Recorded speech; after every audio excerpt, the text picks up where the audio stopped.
بسم اللہ الرحمن الرحیم۔ السلام علیکم ورحمۃ اللہ وبرکاتہ۔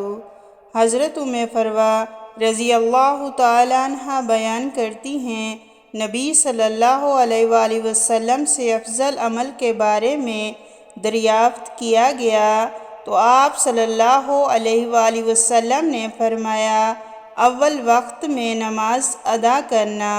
مشکوٰۃ المصابیح، حدیث نمبر 607۔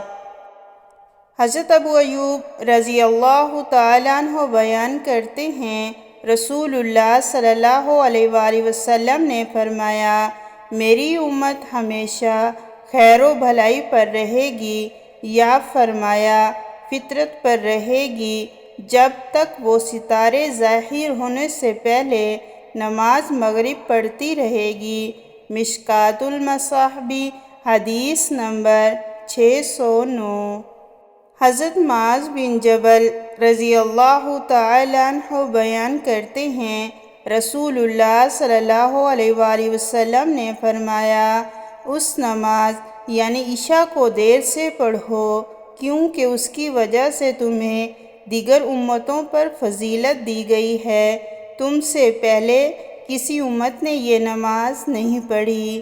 مشکوٰۃ المصابیح، حدیث نمبر 612۔